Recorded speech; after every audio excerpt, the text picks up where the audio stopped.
Missing that key player on your team and do not have the coins to afford him? Check out cheapmaddencoins.com for the best coin buying and selling service. Use code SAVAGE for 15% off. Yo guys, what's going on? It's Savage here, and we are back at it again on that Madden 20 grind in another Super Bowl. And you guys have been showing so much love on these past two videos, both of them exceeding over 500 likes. Since we are back at it again in another Super Bowl, can we get 300 big likes on this video? And the reason that I picked the number 300 is because of the number 3, because we are 3 days away from the NFL season kicking off. I want you guys to let me know your favorite teams down below and what you think they're gonna finish, and also let me know if you're rocking a little bit of fantasy this year. I want to know everybody's teams, how they're doing it. Or are you like me? Are you more of a DFS player where you play week by week and you don't have a set team throughout the whole year? I don't do like I used to when I was like younger. I used to always like be in leagues with my friends from school, and you know, we would have like our draft and stuff like that where we would have a team the whole year. But once I found out like about daily fantasy, so where I could have a new team every week and stuff and really play the matchups, that was something that I really did enjoy, and that's something I always look forward to. So let me know, do you guys do both? And if you do both, you know, who did you get in the first round? What are your lineups looking like for this first week? I know if you're a fantasy player, you're obviously, you know, you're studying, man. I love that, especially if you're like a big fantasy fan. You're always looking at how can you make your lineup the best and all that good stuff. So just let me know all that stuff down below in the comment section, because I'm really excited, man. We got Packers Bears to kick off the season. I'm definitely interested to see how like lethal that Bears defense is going to be this year. You know, they lost Amos, but I mean, I don't know. I still think that they're going to ball out. I mean, Khalil Mack, that front four is still deadly. I absolutely I really do like the Bears defense. I think that I in general, I really like the Bears like entire team. I know a lot of people think that Mitch Trubisky is like, you know, he's like not the greatest quarterback in the world, but like he's like the perfect quarterback for the Bears in my opinion. They have that defense to the point where he doesn't even need to be like a Tom Brady. He can just be Mitch Trubisky, go out there, put you know, facilitate as much as he has to the point where his defense can play enough bend don't break and get him some extra possessions with that turnover differential, and you know, really go out and ball. Because I mean, I don't know, I think Mitch Trubisky I think he's solid. I feel like a lot of people put him below average. I think he's right in the middle of the pack. You know, I think in terms of starting quarterbacks in the league. Then obviously, you know, you got the Packers. Aaron Rodgers is like going out here to like make like a really big statement this year, because you know, last year obviously, you know, injuries and stuff, over actually the past few seasons he hasn't been like, I don't know, I feel like Aaron Rodgers hasn't been like the Aaron Rodgers where you know, we're used to him discount double checking all game long and stuff. But I mean, that obviously happens with age, it happens with injuries and stuff. But I think Aaron Rodgers is in for a statement year this year. I'm really excited to see, you know, how well he balls out. I think Davante Adams is going to have a year too. I really do like Davante Adams in all fantasy formats as well. Obviously, if you do play, you know, fantasy and you're drafting your teams, you guys know Davante Adams is a first round pick in pretty much any league possible. He has not fallen out of the first round in any league. It's usually, you know, like it's been going like Saquon and like Kamara or Christian McCaffrey, Zeke, Kamara, Christian McCaffrey, like Devontae, DeAndre Hopkins has been up there as well. You know, just those, you know, those big name players and stuff. So it's definitely interesting to see how well Aaron Rodgers is, who seems really fired up, and then Davante Adams, who is also, I mean, he's obviously fired up for the season, but you know, he's playing with an Aaron Rodgers who's looking to make a statement. So I mean, I wouldn't be surprised if Davante Adams finishes, you know, top 3, maybe even the number 1 in terms of receiving yards this year. With, I mean, I just think that the Packers are going to be able to go ahead, chuck that ball up a bunch. So yeah, it's going to be interesting to see how Aaron Rodgers and the Packers go up against Mitch Trubisky and the Bears, man. That dude, Khalil Mack, oh man, oh, it's crazy, bro. We're right around the corner, man. And then as for all the other week 1 matchups, I love to know who you guys, obviously, like I said, are rooting for, how you think your teams are going to do this year. I think it's gonna be a great season. I really do.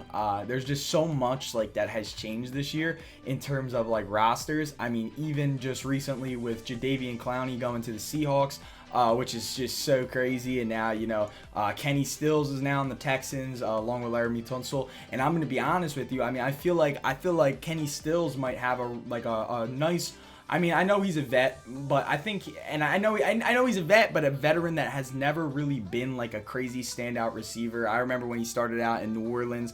I mean, you know, he had occasional like glimpses of like you know, top quality performances, but I feel like now in an offense, so you know, they could really be spread now. Especially with the Lamar Miller going down and stuff, you know, it's going, and now with Laramie Tunsil, so Deshaun Watson doesn't feel like he has 1 second in the pocket every single play.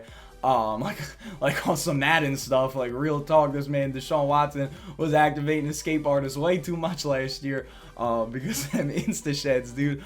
But no, real talk though, it's going to be nice now. You know, you got a player like Kenny Stills who's now coming, who is a veteran, who's coming into his system where they have young players like Kiki Kuti, and Will Fuller.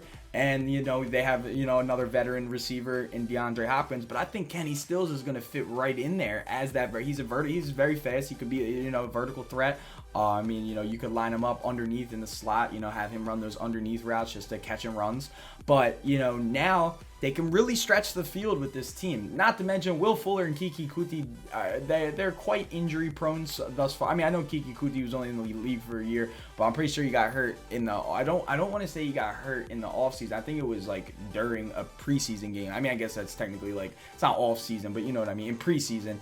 I think Kiki Kuti, you know, suffered some sort of injury. I forget exactly what it was. Will Fuller has a history of injuries in his career. But, you know, like Kenny Stills, I'm going to be honest, I don't really know his injury track record. I just do know Kiki Kuti and Will Fuller's in terms of injury-wise. But, I mean, Kenny Stills is that guy that can come in, like, and I mean, honestly, he could be the number 2 on that team. Like, I don't care what anybody says. I mean, I love Will Fuller. I think Kiki Kuti is a great player as well. I mean, honestly, I would not be surprised if they line up Kiki Kuti in the backfield with some snaps, just because he is very quick. And I think that they did that in the playoffs, or they did some sweeps with him. I'm almost positive last year against, was it the Colts? I forget. I totally forget. I think it might have been. It might have not been the playoffs. It might have been a game against the Colts where Kiki Kuti, I believe, had a rushing touchdown on a sweep.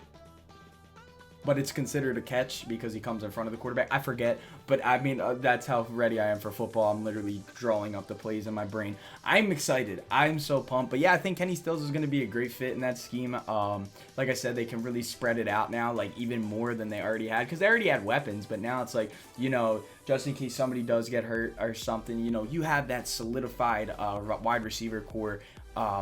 In DeAndre Hopkins, in Kenny Stills, in Will Fuller, in Kiki Kuti. I don't know if they still have, I believe it was Jalen Strong.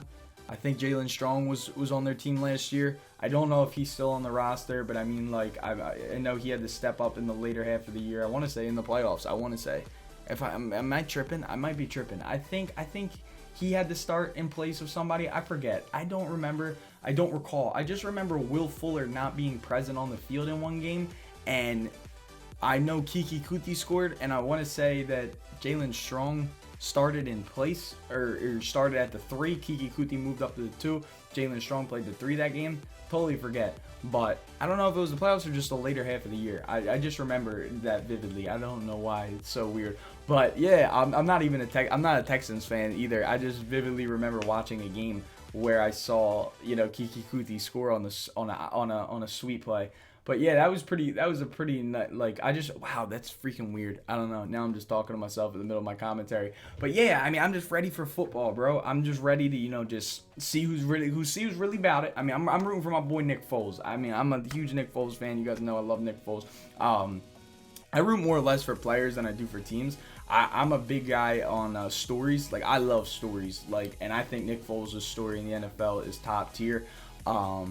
I think what he has done, you know, is crazy. Like, you know, like coming off the bench, you know, not once, but twice. Like, this dude comes off the bench and, you know, clutches up, gets his team into the playoffs last year, you know, goes into Chicago against the best defense in the playoffs at that time and beats them at home. He beats them. And then, unfortunately, you know, the fumble that happened against the Saints, Alshon Jeffrey, you know, everybody remembers that play.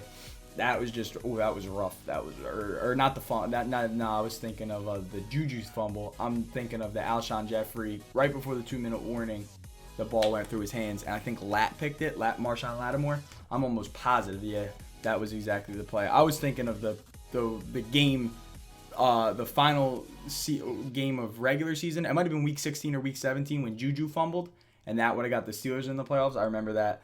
But yeah, that's gonna wrap up the video. We just reminisced a lot about football. I'm excited for football. I hope you guys are all too. I hope you all enjoyed this video, man. Subscribe if you are new, and have a wonderful rest of your night, guys. Football season.